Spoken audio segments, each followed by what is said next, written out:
আসসালামু আলাইকুম রহমতুল্লাহি ওয়া বারাকাতুহু। কি অবস্থা সবাই, কেমন আছেন? আশা করি আপনারা সকলে ভালো আছেন। নিয়ে আসলাম আপনাদের জন্য কি ছিল আমার অপরাধ গল্পের পার্ট 2। তো চলুন আর বেশি দেরি না করে এখনই শুরু করে দেওয়া যাক আমাদের আজকের ভিডিও। ঠিক তখনই আম্মু এসে আমাকে পাঞ্জাবি পায়জামা দিয়ে বলল, তোর সাথে জান্নাতের আজকেই বিয়ে, রেডি হয়ে এনে। আর হ্যাঁ, যদি বিয়ে না করিস তাহলে আমার মরা মুখ দেখবি। মাকে আমি কিভাবে বলি আমি লাবণ্যকে 2 বছর আগে ভালোবেসেছিলাম, কিন্তু আমি তাকে স্পর্শও করিনি, সে কি করে ভাইয়ের সাথে বিছানায় গেল। অবশেষে সিদ্ধান্ত নিলাম যে মায়ের কথা রেখে বিয়ে করব, কিন্তু বাসা থেকে চলে যাব, যাতে লাবণ্যের মুখ কখনো আর দেখতে না হয়। একটু পর ভাবি আমাকে জানলা দিয়ে দেখে চোখের পানি ফেলে সেইখান থেকে চলে গেল। হয়তো তার মনে অনেক প্রশ্ন, কেন আমি এসব করলাম। এইদিকে ভাবির মাথায় একটা জিনিস কিছুতে ঢুকছে না, সাজিদ তো লাবণ্যকে ভালোবাসতো, তাহলে কি এমন হলো যে বিয়ে করতে চাচ্ছে না। বিকেলে কাজী আসলো, সাজিদ ও লাবণ্যের বিয়ে পড়ানো হলো। বিয়ে বাড়ি ঠিকই, কিন্তু কারো মনে কোনো আনন্দ নেই, সবার মন খারাপ, শুধু আমার বড় ভাই আকাশ ও লাবণ্যই ছাড়া। দেখে বোঝা যাচ্ছে তারা অনেক খুশি হয়েছে। এইদিকে আমার পায়ে ও হাতে প্রচণ্ড পরিমাণ ব্যথা করছে, তাও কষ্ট করে একটা চিঠি লিখলাম। প্রিয় মা, আমি তোমার কথা রেখেছি, আমি লাবণ্যকে বিয়ে করেছি। জানো মা, আমি তোমার মরামুখ সহ্য করতে পারবো না। মা, আমি তোমাকে অনেক ভালোবাসি। আমার বাবা অনেক আগে পরবারে চলে গিয়েছে, সে থাকলে হয়তো আমাকে আরও মারতো, কিন্তু তুমি আমাকে মারোনি মা। আমি জানি মা, তুমি আমাকে অনেক ভালোবাসো, অনেক কষ্ট পেয়েছো জানি, কিন্তু আমি তোমাকে কষ্ট দিতে চাইনি। হয়তো একদিন আজকের থেকে বেশি কষ্ট পাবে, যেদিন তুমি আমার চলে যাওয়ার কারণটা জানবে। একটা জিনিস ভেবে খুবই কষ্ট পেয়েছি মা, তুমিও আমাকে বুঝলে না। আমি অনেক দূরে চলে গেলাম মা, নিজের খেয়াল রেখো। এটি তোমার কলিজার টুকরা। এই বলে চিঠিটা রেখে বাসার দেয়াল টপকে বাহিরে চলে আসলাম। চলছি দূর অজানার সামনে রেল স্টেশন। ট্রেন আসার আওয়াজ পেয়ে স্টেশনে এসে বসে আছি। তারপর ট্রেন আসলে ট্রেনে উঠে বসে পড়ি, জানি না কোথায় যাব। একটা সিটে বসতেই পায়ে কি যেন লাগলো, তাকিয়ে দেখি একটা লাগেজ, কিন্তু লাগেজটা কার? এই সিটে তো কেউই ছিল না। আমি আমার মতো করে বসে আছি, জানলা দিয়ে সবুজ প্রাকৃতি দেখছি। পরের স্টেশনে আসতেই আশেপাশের সিটে সবাই নেমে গেল, কিন্তু লাগেজটা কেউই নিল না। মনে হয় কেউ ছেড়ে চলে গেছে। লাগেজটা খুলতে অবাক হয়ে যায়, পুরো লাগেজ ভর্তি টাকা, কিন্তু এই টাকাগুলো কার? তারপর আমি লাগেজে কোনো কার্ড বা ঠিকানা আছে কিনা এই খুঁজতে শুরু করলাম। একটু পরে একটা কাগজ দেখতে পেলাম, কাগজে লেখা ছিল, হ্যাঁ আমি তোমাকেই বলছি, সন্ত্রাসীরা আমার পিছু নিয়েছে, জানি না হয়তো আমাকে মেরে ফেলবে, কিন্তু প্লিজ টাকাগুলো আমার বাসায় পৌঁছে দিও, না হয় আমার পরিবার রাস্তায় বসবে। ঠিকানা তেজগাঁও, ঢাকা। এখন কি করব কিছুই বুঝতে পারছি না। এতগুলো টাকাগুলো নিয়ে ঢাকায় চলে আসি। আম্মুর জন্য মনটা কাঁদছে, জানি না আমাকে না পেয়ে আম্মু এখন কি করছে। কাগজের লেখা ওই ঠিকানা অনুযায়ী একটা সিএনজি করে যাচ্ছি, আর মনে মনে শুধু আম্মুর কথা ভাবছি। চলতে চলতে কিছু দূরে গিয়ে দেখি একটা মারাত্মক অ্যাক্সিডেন্ট হয়েছে। রক্তাক্ত হয়ে গাড়িতে একজন লোক পড়ে আছে, কিন্তু কেউ এগিয়ে আসছে না। সিএনজিটাকে থামিয়ে দৌড়ে গিয়ে গাড়িটির কাছে গিয়ে লোকটাকে বের করলাম। অনেক জায়গায় আঘাত পেয়েছে, মাথাও ফেটে গিয়েছে, পায়েও ক্ষতের সৃষ্টি হয়েছে, রক্তও বের হচ্ছে। সিএনজি চালক লোকটাকে বললাম, ভাইয়া একটু এদিকে আসেন, লোকটাকে নিয়ে হাসপাতালে যেতে হবে, বেশিক্ষণ এইভাবে থাকলে লোকটা মারা যাবে। সিএনজি ড্রাইভার বলল, ভাই ছাড়ুন তো এইসব, আমার আবার আপনাকে নামিয়ে অন্য প্যাসেঞ্জার নিতে হবে, এসব পুলিশ দেখবে, আপনি গাড়িতে উঠুন। আমি তখন বললাম, আপনাকে ডাবল ভাড়া দেব, লোকটিকে আগে হাসপাতালে নিয়ে চলুন। এদিকে লোকটির অবস্থা আরও খারাপ হতে লাগলো, তাড়াতাড়ি সামনের একটা হাসপাতালে নিয়ে আসলাম। ডাক্তার লোকটি কেবিনে নিয়ে আমাকে বলল, পেশেন্টের অবস্থা খুবই খারাপ, ইমার্জেন্সি অপারেশন করতে হবে, আপনি ওনার কে হন? আমি তখন বললাম, আমি ওনার ছেলে। ডাক্তার তখন বলল, এখনই কাউন্টারে 5 লক্ষ টাকা জমা দিন, আমরা অপারেশন শুরু করে দিচ্ছি, নয়তো ওনাকে বাঁচানো যাবে না। আমি তখন বললাম, ওকে ডাক্তার, আমি টাকা জমা দিচ্ছি, আপনি অপারেশন শুরু করেন। কি করব ভাবছি, আমার কাছে তো 500 টাকাও নেই, আর আমার সাথে যে টাকাগুলো আছে এই টাকাগুলো তো আমার না। তাই সব কিছু ভেবে চিন্তে ভাবলাম সবার আগে জীবন বাঁচানো ফরজ। তাই আর দেরি না করে টাকাগুলো জমা দিলাম। লোকটিকে অপারেশন থিয়েটারে নিল। একটু পর একটা নার্স এসে একটা ফোন হাতে ধরিয়ে দিল আর বলল, এই ফোনটা পেশেন্টের কাছে ছিল, আর জরুরি 2 ব্যাগ রক্ত লাগবে, ও নেগেটিভ। আপনি তাড়াতাড়ি ব্যবস্থা করুন। ঠিক তখনই আমি বলে উঠলাম, আমি রক্ত দেব, আমার রক্তের গ্রুপ ও নেগেটিভ। নার্সটি বলল, আপনি তো 1 ব্যাগ রক্ত দিতে পারবেন, আরেক ব্যাগ? তখন আমি বললাম, আমার শরীর থেকেই 2 ব্যাগ রক্ত নিন প্লিজ, তাছাড়া তো আমি আর কোনো উপায় পাবো না, আমার শরীর থেকেই নিন। পাশে থাকা ডাক্তার বলল, না না, তা কি করে হয়, আমি তারপরেও মানছি না। আমি ওনাদের অনেক রিকোয়েস্ট করার পর নিল। তার কিছুক্ষণ পরে রিংটোন বেজে ওঠে। লোকটির ফোনে কে ফোন দিচ্ছে, রিসিভ করে সালাম দিলাম। ওপাশ থেকে একটা মেয়ে বলতে লাগলো, কে আপনি, আমার আব্বুর ফোন আপনার কাছে কেন? আমি বললাম, আপনার বাবা অ্যাক্সিডেন্ট করেছে, হাসপাতালে চলে আসেন। তারপর আমি ঠিকানাটা বলে দিলাম। কিছুক্ষণ পর মেয়েটি ও তার মা চলে আসলো। মেয়েটি দেখতে পরীর মতো, আর আমার কাছে এসে বলল, আপনি ফোন রিসিভ করেছিলেন তাই না? আমি বললাম, হ্যাঁ। মেয়েটির মা বলল, ওনাকে এই হসপিটালে কে এনেছে? আমি বললাম, আমি।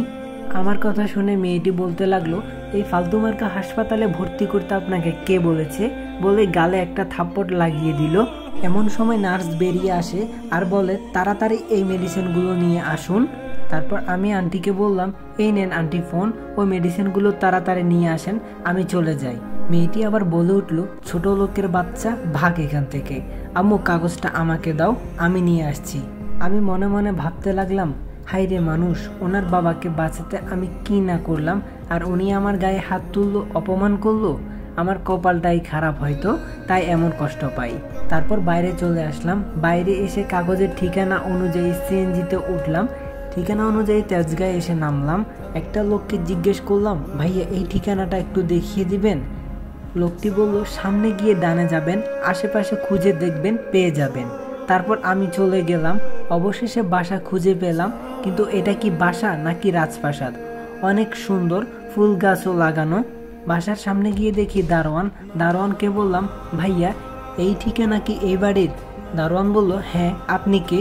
আমি বললাম, আমাকে চিনবেন না, এই বাসার লোকের সাথে কিছু কথা আছে, দেখা করতে চাই। দারোয়ান বলল, ওকে দাঁড়ান, ম্যাডাম একটা লোক আসছে, আপনার সাথে দেখা করতে চাই। ম্যাডাম বলল, ওকে ভিতরে পাঠিয়ে দিন।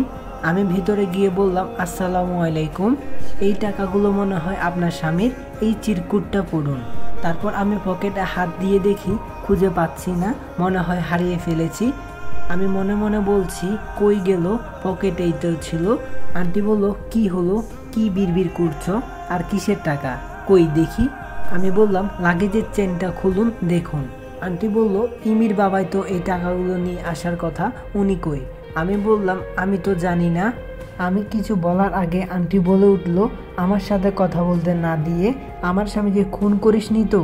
তারপর আন্টি ডাকতে শুরু করলো, সব দারোয়ান কই, তাড়াতাড়ি আয়। সবাই এসে আমাকে বেঁধে ফেললো আর মারধর করলো। তারপর ওনারা ওইখানে টাকাগুলো গুনছে, এখানে তো 95 লক্ষ টাকা আছে, আর বাকি 5 লক্ষ টাকা কোথায়? একটা মেয়ে সিঁড়ি দিয়ে নামছে। এ কি, মেয়েটাকে তো আমি ট্রেন স্টেশনে দেখেছি। মেয়েটি বলল, এই কুত্তার বাচ্চা, বল আমার বাবা কই, আটকে রেখেছিস কোথায়? আম্মু পুলিশকে ফোন দাও। একটু পর পুলিশ এলো, আমাকে রিমান্ডে নিয়ে যাওয়া হলো। আমাকে বলা হচ্ছে, আমান সাহেবকে কোথায় রেখেছিস, আর 5 লক্ষ টাকা বের কর। এদিকে ডাক্তার বলল, পেশেন্টের অবস্থা এখন ভালো আছে, আপনার ছেলে ঠিক সময় মতো নিয়ে না আসলে হয়তো পেশেন্ট সারা জীবনের জন্য পঙ্গু হয়ে যেত। মহিলাটি বলল, কি, আমার ছেলে মানে? আমার তো কোনো ছেলে নেই। ডাক্তার বলল, তাহলে উনি কে? যেই ছেলেটি হাসপাতালে এসেছিল। মহিলাটি বলল, চিনি না তো। তখন একজন নার্স বলল, ও এই জন্য বুঝি আপনারা ছেলেটাকে থাপ্পড় মারলেন? গুড, হয়তো আপনারা বড় লোক, পোশাকে আপনাদেরকে বলে দিচ্ছে, কিন্তু আপনাদের ছোট লোক বলতেও ঘৃণা হচ্ছে। মা ও মেয়ে দুইজনে অবাক হয়ে গেছে। নার্সটি বলল, আপনি জানেন ছেলেটি 5 লক্ষ টাকা জমা দিয়েছে, যদি টাকা জমা না দিত হয়তো এখন পর্যন্ত উনি বেঁচে থাকতো না। মা ও মেয়ে নিশ্চুপ হয়ে আছে। নিজের শরীর থেকে 2 ব্যাগ রক্ত দিয়েছে, যা হয়তো আপনার নিজের ছেলেও করতো না, নিঃসন্দেহে বলতে পারি। ডাক্তার ও নার্স এই কথাগুলো বলে সেখান থেকে চলে যায়। এদিকে লাকি, মেয়েটির নাম লাকি, মনে অনেক কষ্ট পায় ও তার আম্মুও কান্না শুরু করে দেয়। মেয়েটি কান্না করতে করতে বলল, আম্মু আমি এটা কি কাজ করলাম, এই কাজের জন্য আল্লাহ আমাকে ক্ষমা করবে না। মহিলাটি বলল, কাঁদিস না মা, কখনো যদি দেখা হয় ক্ষমা চেয়ে নিস। তবুও লাকি তার অন্যায় বুঝতে পেরে চোখের পানি ঝরাচ্ছে। অন্যদিকে সাজিদকে পুলিশ মারছে। এইদিকে সে কাগজটাও হারিয়ে ফেলেছে। সাজিদকে এত মারার পরেও সাজিদ ব্যথায় চিৎকার করছে না। এই ব্যথা তো ক্ষণিকের, তার থেকেও সাজিদের মনে অনেক ব্যথা। অন্যদিকে আয়মান সাহেব বাসায় ফিরে আসে আর জানতে পারে কেউ একজন তার টাকা নিয়ে আসে আর 5 লক্ষ টাকা কম। আর 5 লক্ষ টাকা কম থাকায় তাকে পুলিশে দেওয়া হয়। আয়মান সাহেব খুব ভালো মানুষ। উনি বলল, এমনও তো হতে পারে ছেলেটি বিপদে পড়ে 5 লক্ষ টাকা কোথাও নষ্ট করেছে। তার যদি টাকার প্রতি লোভ থাকতো তাহলে এতগুলো টাকা তো আর ফিরিয়ে দিতে আসতো না। যদি গিয়ে ছেলেটাকে পুলিশের হাত থেকে ছাড়িয়ে নিয়ে আনি। তারপর আয়মান সাহেব থানায় এসে সাজিদকে সেইখান থেকে ছাড়িয়ে নেয় আর তাকে বলে, বাবা তোমার নাম কি? সাজিদ তখন বলল, আমার নাম সাজিদ। আয়মান সাহেব বলল, আমার জন্য তোমার কি অবস্থা করেছে পুলিশ? বাবা আমাকে মাফ করে দিও। আমি বললাম, না আঙ্কেল, আপনি কেন মাফ চাচ্ছেন? আমি আপনার 5 লক্ষ টাকা দিয়ে একটা অ্যাক্সিডেন্ট হওয়া ব্যক্তিকে চিকিৎসা করেছি। চিন্তা করবেন না আঙ্কেল, আমি টাকাগুলো শোধ করে দিব। আয়মান সাহেব বলল, না বাবা লাগবে না, তুমি তো আর টাকাগুলো নাওনি, একজন লোককে সাহায্য করেছো। আমি বললাম, না আঙ্কেল, আমি কারো কাছে ঋণী হয়ে থাকতে চাই না। আমার চাকরি হয়ে গেলে আপনার টাকাগুলো পরিশোধ করে দিব। আয়মান সাহেব বলল, তো চাকরি করবা? আমি বললাম, দেখি কি করা যায়। আমি বললাম, আমি সবেমাত্র ইন্টার পরীক্ষা দিয়েছি, এখনও রেজাল্ট হয়নি। তবে আঙ্কেল আমি কার চালাতে পারি। আয়মান সাহেব বলল, ও তাহলে আমার বাসার ড্রাইভার হয়ে যাও, মাসে আমি তোমাকে 25,000 টাকা বেতন দেব। তারপর আমি বললাম, ধন্যবাদ আঙ্কেল, আপনি আমার অনেক উপকার করলেন। তারপর আঙ্কেল ওনার বাসায় নিয়ে গেল। সেইখানে যেতে না যেতে আয়মান সাহেবের মেয়ে বলল, বাবা তুমি এই চোরটাকে বাসায় নিয়ে কেন আসলে? আয়মান সাহেব বলল, না মামুনি, সাজিদ চোর নয়, ও একটা লোককে বাঁচাতে ডাক্তারকে টাকাগুলো দিয়েছিল। তারপর মেয়েটি বলল, ছোট লোকটা বানিয়ে বলল, আর তুমি বিশ্বাস করলে? তখনই আয়মান সাহেব বললেন, অনন্যা তুমি এখনই রুমে চলে যাও। আমি বুঝতে পারলাম মেয়েটির নাম অনন্যা। অনন্যা সেখান থেকে রাগ করে চলে যায় আর মনে মনে ভাবে, আমাদের বাসায় থাকবে মনু, বুঝলো মজা কাকে বলে। এদিকে সাজিদ তার রুমে চলে গেল। রুমে গিয়ে রুমটা গুছিয়ে নেয় আর বিছানায় শুয়ে শুয়ে বাসার সবার কথা ভাবতে থাকে। কোনো এক সময় ঘুমিয়ে পড়ে। মাঝরাতে তখন শরীরে প্রচণ্ড জ্বর এসেছে। সাজিদ কাঁপতে কাঁপতে ফ্লোরে পড়ে যায়। পরের দিন সকালে কাজের লোক নাস্তা দিতে এসে দেখে সাজিদ ফ্লোরে পড়ে আছে। কাজের লোকটি সেখান থেকে চলে গেল আঙ্কেলের কাছে আর বলল, ছেলেটা ফ্লোরে পড়ে আছে, মনে হয় অসুস্থ হয়ে গেছে। আঙ্কেল তাড়াতাড়ি করে এসে সাজিদকে হাসপাতালে ভর্তি করে। কিছুক্ষণ পরে ডাক্তার বলল, ওনার শরীরে তো অনেক ক্ষত হয়েছে, তাই ব্যথায় জ্বর চলে আসে। কিছুদিন রেস্ট ও ওষুধ ঠিকভাবে খেলে সুস্থ হয়ে যাবে। আপনারা চাইলে কালকে ওনাকে বাসায় নিয়ে যেতে পারেন। পরের দিন আমাকে বাসায় নিয়ে আসলেন। বাসার ভেতরে আসতে লক্ষ্য করলাম ওই দিনের সেই মেয়েটি যার বাবাকে আমি মেডিকেলে ভর্তি করিয়েছিলাম। আমাকে দেখে মেয়েটি দৌড়ে আসে আর বলে, তো গাইস ভিডিওটি কেমন লাগলো অবশ্যই কমেন্ট করে জানাবেন। আর যদি ভালো লেগে থাকে তাহলে এখনই like comment share and subscribe করে দিবেন। তো নতুন ভিডিও আসা পর্যন্ত সবাই ভালো থাকবেন, সুস্থ থাকবেন। খোদা হাফেজ।